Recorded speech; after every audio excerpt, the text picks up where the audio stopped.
Okay students, next आता है बेटा। तो पिछले वीडियो में SN2 पढ़ा था ना, तो अब आएगा SN1। देखो इसको क्या कहेंगे, यूनिमोलिकुलर। यूनि से समझ लेना है, यूनि मतलब वन। न्यूक्लियोफिलिक तो आ गया negative, negative, N for nucleophile. और सब्सटीट्यूशन तो मतलब एक नेगेटिव की जगह दूसरा नेगेटिव आएगा। और इसको सिंबल क्या बना, SN1। SN1 मतलब S से हो गया सब्सटीट्यूशन, N से हो गया न्यूक्लियोफिलिक, और 1 मतलब यूनिमोलिकुलर। तो देखो अब ये जस्ट बेटा SN2 से उल्टा चलेगा। अब जैसे SN2 में मैंने पहले स्टेप में आपको क्या कहा था, मैं ना कंपेयर करके बताता चलूँगा फिर से। ये देखो पहले पॉइंट को पढ़ो। पहले पॉइंट में क्या लिखा है कि active mass rate of reaction जो है, ये लिखा है रेट ऑफ रिएक्शन जो है वो डिपेंड करेगी दो रिएक्टेंट्स पे। क्यों? क्योंकि SN2 था, तो SN2 था तो रेट ऑफ रिएक्शन दो रिएक्टेंट्स पे डिपेंड करती है। अब इधर आ जाओ, ये देखो SN1 है, तो अब क्योंकि ये SN1 है तो रेट ऑफ रिएक्शन जो है वो depend only on active mass of only one reactant. ये वन से याद रखना है, ठीक है। टू में टू था तो आपने कहा रेट ऑफ रिएक्शन दो रिएक्टेंट्स पे डिपेंड करेगी। वन आ गया तो बेटा रेट ऑफ रिएक्शन भी एक ही रिएक्टेंट पे डिपेंड करेगी। अच्छा, दूसरी बात जो मैं उधर पिछली बार SN2 वाले में बड़ी बार बोला कि बेटा आप ऐसे देखो कि कोऑर्डिनेशन नंबर बढ़ रहा है, ठीक है। कोऑर्डिनेशन नंबर क्या हो रहा है, बढ़ रहा है। या फिर मैंने कहा था, ऐसे कहा कि टू कैसा नंबर, SN2 जब बढ़ रहे थे, SN2 कैसा नंबर, बड़ा नंबर। मैंने कहा बेटा बड़ा नंबर है तो बॉन्ड बढ़ानी है, ऐसे कहा था। तो अब यहाँ पे SN1 है, ये क्या है SN1। तो वन कैसा नंबर, छोटा नंबर। तो छोटा नंबर तो मतलब बॉन्ड भी कम करनी है, यानी बॉन्ड घटानी है बेटा, बढ़ानी नहीं है, बॉन्ड को कम करना है। तो ये देखो ये आ गया। In these reaction coordination number of carbon atom decreases by 1, यानी बॉन्ड को कम करना है, एक कम कर देना है, 4 से 3 करना है। ये देखो SN2 में क्या कहा था, 2 में मैं कह रहा था, ये आ गया 2। ये देखो 2 कह रहा था मैं बड़ा नंबर तो मैं कह रहा था बॉन्ड बढ़ानी है तो बॉन्ड बढ़ा दो। ये देखो ये लिखा है 4 से 5 कर दो, कार्बन 4 बॉन्ड्स बनाते हैं ना, 4 से 5 कर दो। और इधर आ जाओ, ये देखो ये आ गया बेटा, ये क्या आ गया, SN1 आ गया। ये देखो तो SN1 आ गया, तो हमने कहा ये आ गया SN1। तो हमने कहा वन छोटा नंबर तो बॉन्ड भी कम कर देनी है, 4 से 3 कर देना है कोऑर्डिनेशन नंबर, यानी 4 बॉन्ड्स बनाता है, 4 नहीं रखना, 3 कर देना। अच्छा, पर अब सबसे इंपॉर्टेंट बात शुरू हो जाती है बेटा, वो क्या, हम कह रहे हैं कि बॉन्ड यहाँ कम हो जाएगी, 4 से 3 हो जाएगी, इसका मतलब वो बॉन्ड तोड़ देगा अपनी एक। अब बॉन्ड को तोड़ना कौन चाहेगा, तो बॉन्ड को तोड़ना वो चाहेगा, या इसको ऐसे समझो कि एक कार्बन के साथ 4 ग्रुप लगे हुए हैं और 4 लगे लगाए ग्रुप में से वो एक ग्रुप को हटाना चाहता है। तो वो हटाना तभी चाहेगा जब वो चारों ग्रुप्स जो हैं वो बड़े बड़े ग्रुप्स हों, यानी उन्होंने खूब सारी भीड़ कर रखी है उस कार्बन के पास कि उस कार्बन का दम घुट रहा है उन 4 बड़े बड़े ग्रुप्स से। तो वो क्या करेगा, वो उस भीड़ को कम करना चाहेगा, और भीड़ को कम करने के लिए वो क्या करेगा, एक बॉन्ड को तोड़ देगा। तो इसीलिए यानी ये जो हम कह रहे हैं कि ये SN1 है, 1 मतलब बॉन्ड को कम करेगा, तो बॉन्ड कम तो करेगा यानी भीड़ को कम करेगा, पर भीड़ कम कौन करेगा, भीड़ कम वो करना चाहेगा जहाँ भीड़ ज़्यादा है। तो सबसे ज़्यादा भीड़ किस में मानी जाएगी बेटा, 3 डिग्री वाले में। क्यों? 3 डिग्री में 3 अल्काइल ग्रुप लगे होंगे। उससे थोड़ी कम मानी जाएगी 2 डिग्री वाले में, क्योंकि 2 डिग्री में 2 अल्काइल ग्रुप होंगे। और सबसे कम भीड़ किस में मानी जाएगी, 1 डिग्री में। तो क्योंकि 1 डिग्री में भीड़ बहुत कम होगी तो वो बॉन्ड को कम करना ही नहीं चाहेगा, वहाँ तो भीड़ पहले ही कम है। तो ये चीज़ होती है बेटा, तो इस तरह से होगा बेटा इसमें। और फाइनली चलो देखो मैं एक बार शुरू से ही बता देता हूँ। तो मैंने अभी तक क्या बताया आपको, सबसे पहले तो आ गया, मैंने कहा बेटा SN1, तो 1 से याद रखो, 1 मतलब जो रेट ऑफ रिएक्शन है वो एक्टिव मास ऑफ एक ही रिएक्टेंट की कंसंट्रेशन पे डिपेंड करेगी, या एक ही रिएक्टेंट के एक्टिव मास पे डिपेंड करेगी। तो पहले तो ये आ गया 1 से। दूसरी बात मैंने कहा, जैसे SN2 में कहता था कि 2 कैसा नंबर, बड़ा नंबर, तो मैं कहता था बड़ा नंबर है तो बॉन्ड बढ़ानी है। अब यहाँ पे उल्टा कर दो, ये क्या पढ़ रहे हो आप, अब यहाँ पे पढ़ रहे हो आप SN1, तो 1 कैसा नंबर बेटा, 1 छोटा नंबर तो बॉन्ड कम करनी है, सिंपल बात ये हो गई। तो बॉन्ड को आप कम कर दो, बॉन्ड कम कर दो, 4 से 3 कर दो बॉन्ड को। और 4 से 3 कब करने का मतलब ये हुआ, बॉन्ड कम कौन करना चाहेगा, तो बेटा बॉन्ड वो कम करना चाहेगा जहाँ पे भीड़ जहाँ सोचो बॉन्ड कम करना चाहता है, तो बॉन्ड कम करना चाहता है मतलब ग्रुप लगाए ग्रुप को बाहर निकालना चाहता है, तो वो ऐसा तब करना चाहेगा, बॉन्ड तोड़ के ग्रुप को बाहर तब निकालना चाहेगा जब पहले से ही बड़े बड़े ग्रुप लगे हुए हैं, खूब भीड़ हो रखी है पहले। तो भीड़ किस में ज़्यादा मानी जाएगी, 3 डिग्री में, 2 डिग्री या 1 डिग्री। तो सबसे ज़्यादा भीड़ मानी जाएगी 3 डिग्री में, क्योंकि 3 अल्काइल ग्रुप लगे होंगे, तो इसलिए 3 डिग्री इन रिएक्शंस के लिए सबसे ज़्यादा रिएक्टिव हो जाएगा। क्यों, भीड़ ज़्यादा होगी तो वो अपनी बॉन्ड तोड़ के ग्रुप को बाहर निकाल देगा और कोऑर्डिनेशन नंबर 4 से 3 कर लेगा। ये जस्ट अपोजिट हो रहा है बेटा SN2 के, और उससे कम भीड़ होगी 2 डिग्री में, और 1 डिग्री में सबसे कम भीड़ होगी। तो भीड़ कम होगी तो उसकी बॉन्ड तोड़ने की एबिलिटी भी कम होगी, और इसीलिए इसकी रिएक्टिविटी भी कम हो जाएगी। ये है।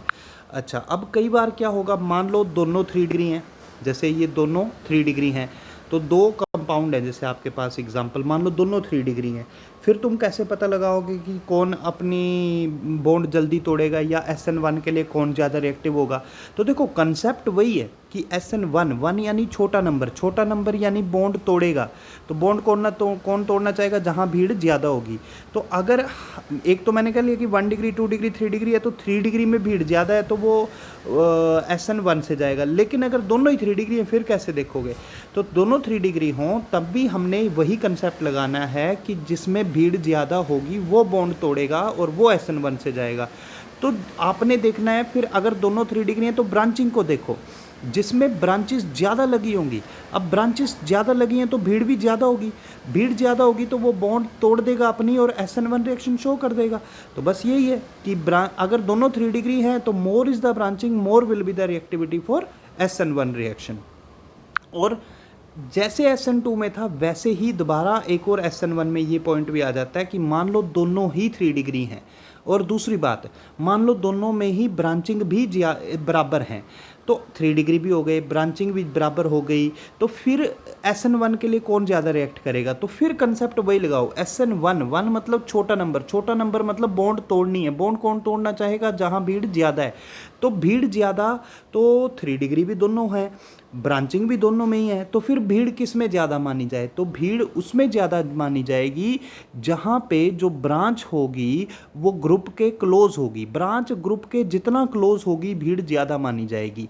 मान लो, तो ये तब आएगा जैसे दोनों 3 डिग्री हैं, दोनों में ब्रांचेस भी बराबर लगी हुई हैं, पर फिर भीड़ किस में ज़्यादा मानी जाए। तो अगर ब्रांच ग्रुप के ज़्यादा क्लोज होगी तो भीड़ ज़्यादा मानी जाएगी, भीड़ ज़्यादा मानी जाएगी तो वो बॉन्ड तोड़ेगा और वो SN1 से जाएगा फिर, जिसमें ब्रांचिंग ग्रुप के क्लोज होगी। तो वही ये समझाया, देखो close is the branching to the functional group, more will be the reactivity for SN1 reaction, and the reaction is completed in 2 steps. ये तो एक वो लास्ट वाली बात आ गई जो मैंने पीछे भी कही थी, SN2 में भी कही थी। ये देखो दिखा भी देता हूँ, ये देखो SN2 में मैंने कहा था कि एक पॉइंट उल्टा बोलना है। ये देखो कि SN2 जो है 2 वाली तो 1 स्टेप में होगी, ये देखो सिंगल स्टेप में होगी, और क्योंकि अब आप पढ़ रहे हो SN1, तो SN1 में एक चीज़ इसमें भी उल्टी बोलनी है, यहाँ पे क्या बोलना है कि रिएक्शन 2 स्टेप में होगी। तो ये है फ़र्क बस बेटा। ये देखो ये आ गया, देखो the reaction is completed in 2 steps, ये 2 स्टेप्स में होती है।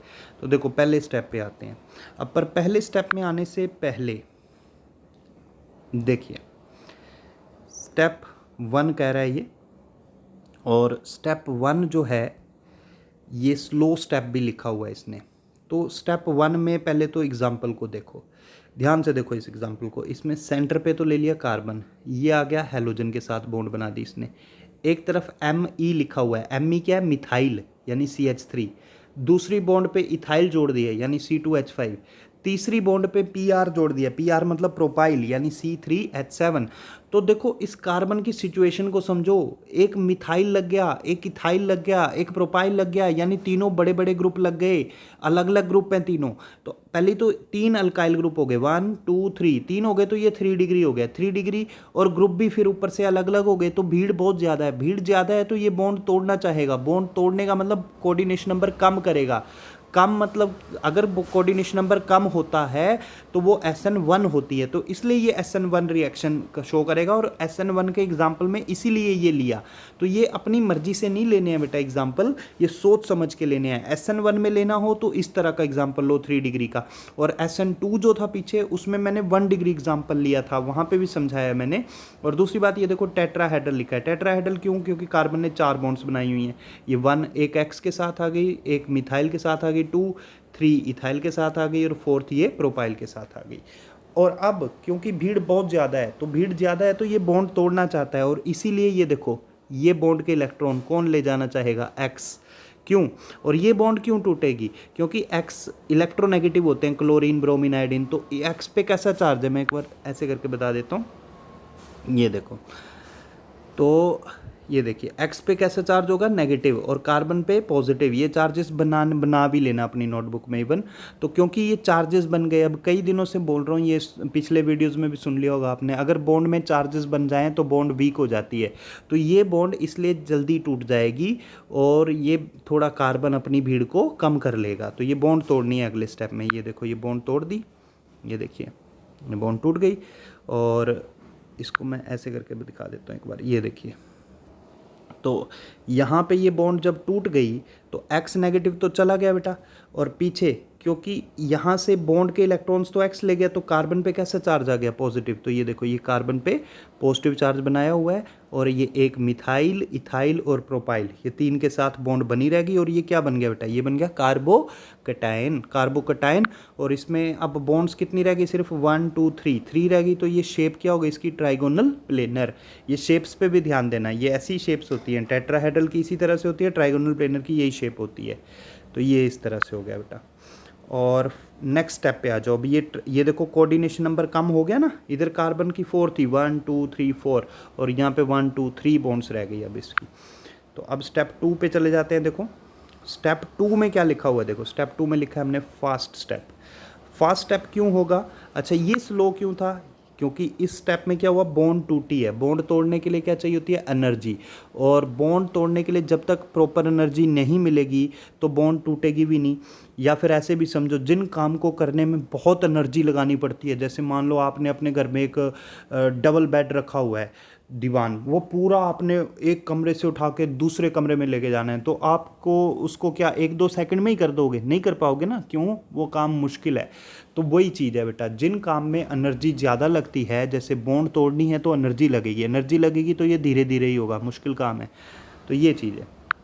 पर स्टेप 2 जो हो गया ये फास्ट हो जाएगा। फास्ट क्यों हो जाएगा? देखो पहले तो ये समझ लेना, ये कार्बोकटायन बन गया, ये बन गया ना कार्बोकटायन, और इस पे अब न्यूक्लियोफाइल कौन? OH नेगेटिव अटैक करेगा। अच्छा ये OH नेगेटिव ये इस पॉजिटिव पे, ये कार्बन जो पॉजिटिव है इस पे कहीं से भी अटैक कर सकता है, क्योंकि negative always attracted towards positive and vice versa, यानी नेगेटिव पॉजिटिव हमेशा एक दूसरे को अट्रैक्ट ही करते हैं और सभी डायरेक्शन से करते हैं। तो इसीलिए यहाँ पे क्या होगा बेटा, ये नेगेटिव पॉजिटिव इस पॉजिटिव की तरफ हर तरफ से अट्रैक्टेड होगा। अच्छा हर तरफ से अट्रैक्टेड होने का मतलब क्या है? हर तरफ से अट्रैक्टेड होने का मतलब ये है कि ये OH नेगेटिव इस कार्बन से बैक साइड से भी अटैक कर सकता है और फ्रंट साइड से भी अटैक कर सकता है। ध्यान से देखो इस चीज़ को, जो एरो के बेस में मैं बता रहा हूँ। और फ्रंट साइड और अटैक साइड फ्रंट साइड से अटैक करने के, यानी इस तरफ से अटैक कर, ये फ्रंट साइड हो गई बेटा। फ्रंट साइड से अटैक करने के, या लेफ्ट राइट बोलना है, लेफ्ट राइट भी बोल सकते हो, और बैक साइड यानी यहाँ से अटैक करने के, दोनों के चांसेस इक्वल हैं, क्योंकि नेगेटिव तो पॉजिटिव की तरफ अट्रैक्ट हो गई होगा बेटा। तो इसलिए होता ये है कि कुछ OH नेगेटिव, यानी मान लो अगर आपके पास टोटल 10 OH नेगेटिव हैं तो 10 में से 5 फ्रंट साइड से अटैक करेंगे और 5 बैक साइड से अटैक करेंगे। तो इसलिए 50% एक तरह का सब्सटेंस बनेगा और 50% दूसरे तरह का सब्सटेंस बनेगा। जैसे कि यहाँ देखो, ये देखो, ये देखिए, ये क्या हो गया अब यहाँ पे, ये देखिए OH ये बैक साइड से आ गया, ये कार्बन मिथाइल इथाइल प्रोपाइल, तो ये 50% जो है इस तरह का बन गया और 50% जो है ये बन गया। ये देखो इसमें फ्रंट साइड से ये जुड़ गया OH, मिथाइल इथाइल प्रोपाइल तीनों सेम आ गए। तो ये है, तो दोनों के नीचे क्या लिखा है मैंने, देखो 50% 50%, यानी 50% इन्वर्जन हो गई, जैसे पिछले वाले में बताया था कि उल्टा हो गया। उल्टा होने का मतलब क्या है बेटा, ये देखो यहाँ पे x शुरू में किस तरफ है, राइट साइड पे है, लेकिन फाइनल जो x की जगह पे OH आया वो लेफ्ट साइड पे आ गया। तो लेफ्ट साइड पे आया तो ये इन्वर्जन हो गई, और राइट साइड पे भी आया है तो ये रिटेंशन हो गई। सुना ध्यान से, रिटेंशन होगी, क्या होगी, रिटेन। रिटेन रिटेन मतलब जैसा था वैसा ही बना रहे, यानी एक्स भी राइट में था, ओ एच भी राइट पे रहा तो वो रिटेंशन हो गई। लेकिन अगर वो उल्टी साइड पे जुड़ा तो वो इन्वर्जन हो गई। SN2 में ध्यान देना, SN2 में सिर्फ इन्वर्जन होती थी, जो अम्ब्रेला वाली बात बताई थी, क्योंकि उसमें उल्टी डायरेक्शन से जुड़ता है सारा का सारा। लेकिन यहाँ पे उल्टी डायरेक्शन से भी जुड़ा, यानी बैक साइड से भी और फ्रंट साइड से भी, और दोनों बराबर बराबर जुड़े हैं, इसलिए 50% इन्वर्जन हुई और 50% रिटेंशन हुई। तो ये एक इंपॉर्टेंट बात है बेटा। और ये देखिए इसमें कहाँ चला गया, ये रहा। तो ये चीज़ है बेटा। तो in SN1 reaction inversion of configuration and retention of configuration takes place to same extent, यानी बराबर एक्सटेंट तक ये इन्वर्जन। और दूसरी बात क्या है बेटा, जो इनकमिंग न्यूक्लियोफाइल है, इनकमिंग किसको कह रहे हैं, इसको OH नेगेटिव को। तो ये OH नेगेटिव मैंने जैसे समझाया है, ये बैक साइड से भी अटैक कर सकता है और फ्रंट साइड से भी। तो वही चीज़ आगे बताई जा रही है बेटा। Incoming nucleophile attack on carbocation from front side as well as from back side with equal probability, और दोनों के चांसेस भी बराबर हैं। और ये देखिए ये चीज़ आ गई, रेट ऑफ रिएक्शन। अच्छा, रेट ऑफ रिएक्शन में ये देखिए, अच्छा केमिकल काइनेटिक्स चैप्टर में एक बात बताते थे कि रेट ऑफ रिएक्शन किस पे डिपेंड करती है, स्लोएस्ट स्टेप पे। तो वही चीज़ यहाँ पे बताई है, ये देखो R आ गया इक्वल्स टू रेट कांस्टेंट आ गया इनटू स्लोएस्ट स्टेप, तो ये है, तो सिर्फ इसको यहाँ पे लिख दो और इसकी कंसंट्रेशन पे डिपेंड करेगा। तो वही चीज़ यहाँ आगे नीचे लिखी हुई है, सेम वही है बेटा। ये देखो R आ गया, K आ गया, और जो रिएक्टेंट था वो लिख दिया, ये है। अच्छा नेक्स्ट, अब ये बड़ा इंपॉर्टेंट टॉपिक है और ये पीछे जो कंसेप्ट समझाया उससे रिलेटेड है।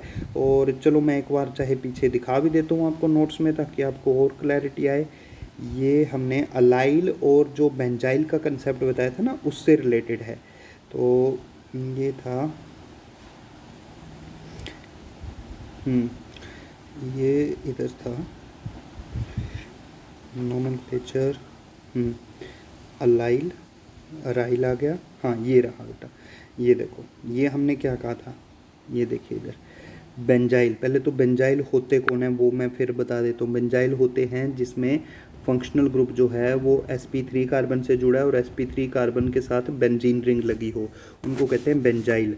और मैंने ये बताया था, ये देखो कि बेंजाइल कार्बोकटाइन जो होते हैं ये स्टेबल होते हैं, क्योंकि ये इनमें रेजोनेंस हो जाता है क्यों। और अब अगर बेंजाइल कार्बोकटाइन स्टेबल होते हैं तो इसका मतलब ये अपने इस बॉन्ड को बड़ी जल्दी तोड़ देना चाहेगा। ये पिछले वीडियोज़ में भी बताई थी मैंने, क्यों, अगर ये बॉन्ड टूट गई यानी यहाँ से Cl नेगेटिव चला गया तो ये बन गया बेंजीन रिंग CH2 पॉजिटिव, यानी कि ये बन गया बेटा बेंजीन रिंग CH2 पॉजिटिव। इधर देखो ये चीज़ बन जाएगी, स्क्रीन पे देखो।